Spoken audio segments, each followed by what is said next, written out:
Alright, morning guys. Sorry for the goofy angle here. Couple days after Christmas, we got a few sets out. We had to remake a few. The first day we put any sets out, we got a bunch of rain and they all froze in. But anyways, what we're doing this video today, I'm going to show you some good spots, things to look for when you're setting a cable restraint. What we got here, the real thick stand of pines, and there's for whatever reason, I don't know if there used to be a power line here or what, but there's this nice tall grassy trail, I guess, that runs through it. And I just got out of the truck here and took a little bit of walk, and I don't know if you can see it so good or not, but right here, running up along the edge of this woods, is a little bit of a game trail, and it doesn't look that heavy, but once we get back here, you'll see it. You get back here, it gets nice and defined. What we're going to do, I like to set them in twos just in case if you have a miss, you know, you got one to back you up. But anyways, here's where we're going to set the first one.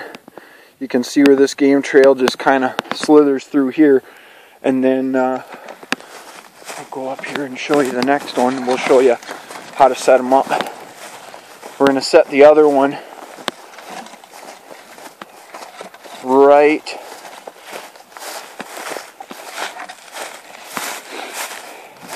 in here. There's this pine tree here, and it's faint, you can't really see it, but it snakes up through here and it splits. One goes this way and one goes that way, but it's not real defined where they meet. So we're going to come back, and right here by this bush it gets real nice and thick, so we'll put one on this end of the thick spot. We'll put one up there at the other end of it. I'll pause this video and get this camera set up. We'll show you guys how to put them in. Okay, got the camera set up, and I don't think you'll be able to see me, but I'm not all that pretty to look at anyways. I've got my driver for my pogos and hammer, and I've already got my cable restraints all rigged up with the earth anchors, so save a little time. Get these untwisted here and get started.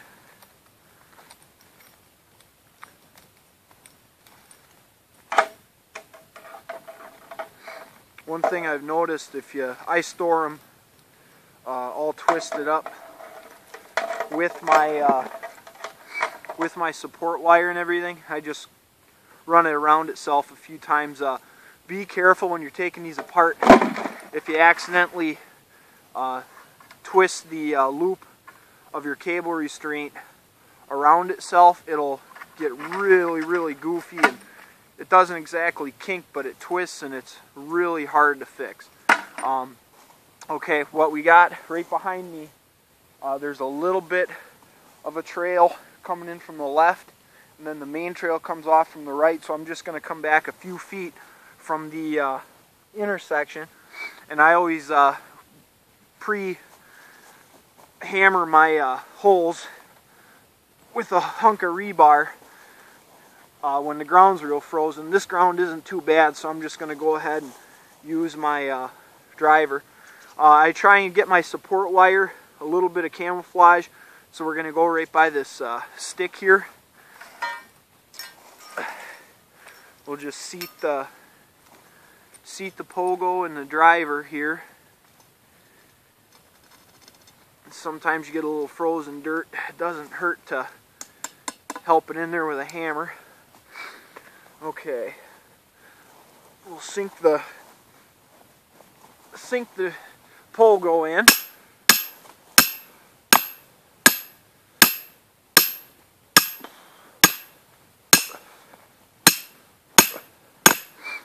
Make sure you don't go too far.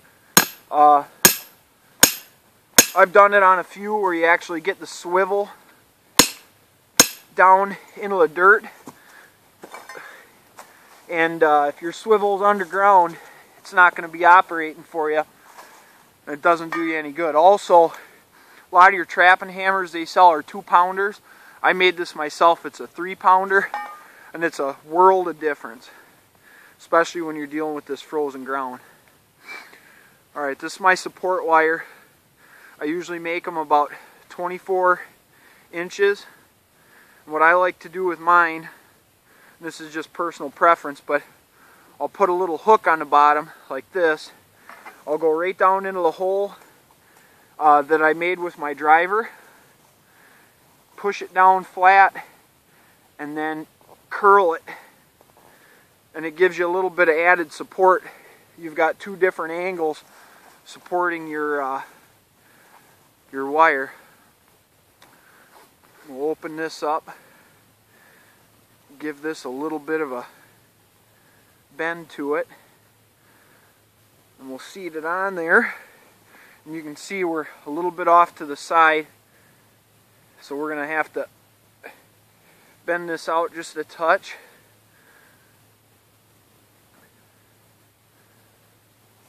And this is the part that takes the longest. Get it all adjusted where you want it. Right in there should be good. I usually go about 8 inches. 8 inches is a good happy medium for a fox and a coyote. And you want to kind of preload your washer here so that just the slightest bit of pressure and she'll start sliding down for you. If you have it way back here on top of the support wire, they're going to have to about yank it out of the ground before it starts to go. About 8-9 inches across. It's a little skinny, but it'll work. And that's it. Real quick and easy. I'll probably get some weeds or some of these small branches and get them in here like this, just enough to funnel them. And then the last thing we're going to do before we leave the set is I like to make a nice clear opening. You don't want them to hesitate even for a half a second. You want them just to run right through there. And that's it. Quick and easy. It's a lot easier than digging a trap bed. I just got done doing that. I spent about 10-15 minutes just digging a trap bed that would hold my trap level.